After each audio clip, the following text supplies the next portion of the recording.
अध्याय 17। ब्रह्मा जी ने आगे कहा, पुत्र, अब श्राद्ध देव यानी कि वैवस्वत मनु के वंश का वर्णन सुनो। इस वंश के राजा बड़े तपस्वी और प्रतापी थे।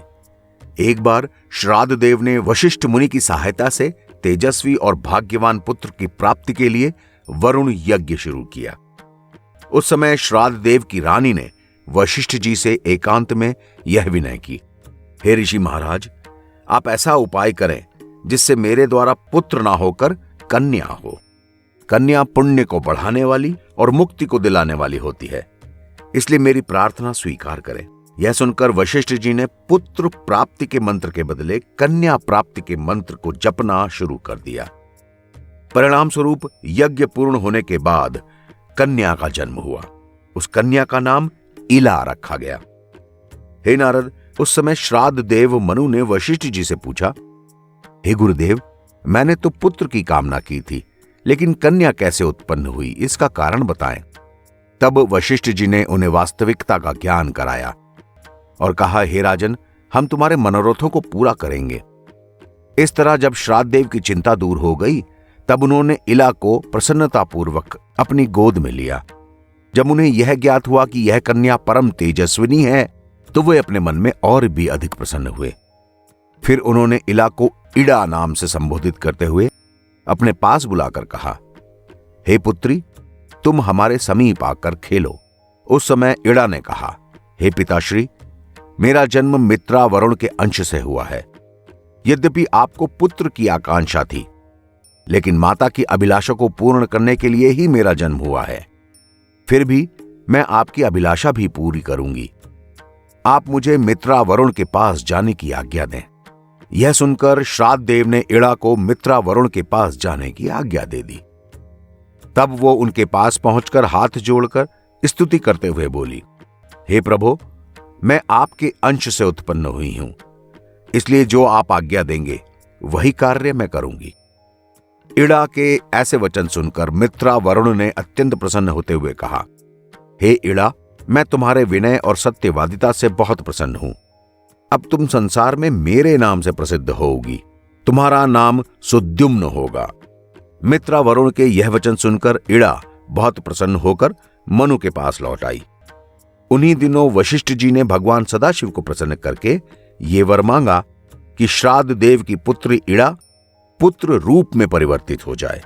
इसलिए शिव जी के वरदान और मित्रा वरुण की कृपा से इड़ा एक लड़का बन गई और सुद्युम्न नाम से संसार में प्रसिद्ध हुई।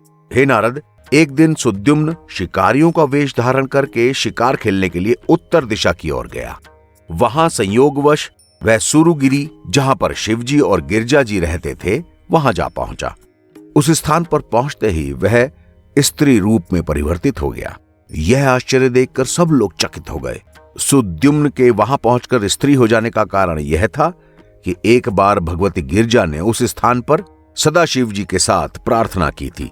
तब कुछ देवता शिव जी के दर्शन के लिए आए थे। उन दोनों को तपस्या करते देख वे वापस लौट गए और बद्री वन में ठहर गए।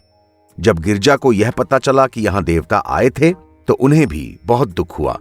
उस समय शिव जी ने गिरजा जी को कहा, हे गिरजे, भविष्य में जो भी मनुष्य स्थान पर आएगा वह स्त्री रूप में परिवर्तित हो जाएगा।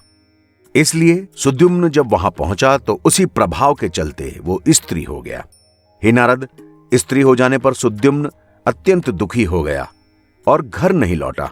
जिस समय वह वन में भ्रमण कर रहा था, तभी चंद्रमा का पुत्र बुध भी उसके समीप आ पहुंचा।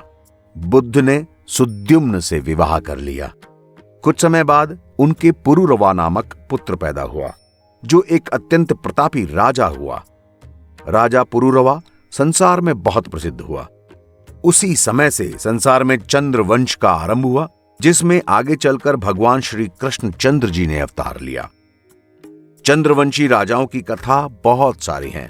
हे नारद, पुरुरवा को जन्म देने के बाद सुद्युम्न दुखी रहने लगा, क्योंकि वो स्त्री रूप में परिवर्तित हो गया था। तब उसने अपने गुरुदेव वशिष्ठ से प्रार्थना की। वशिष्ठ जी ने उसे पुरुष रूप प्रदान करने के लिए शिव जी का तप करना शुरू किया। कुछ समय बाद शिव जी प्रसन्न होकर उनके सामने आए। तब वशिष्ठ जी ने कहा, प्रभो, मेरी ये अभिलाषा है कि सुद्युम्न पहले की भांति फिर से पुरुष शरीर प्राप्त करे।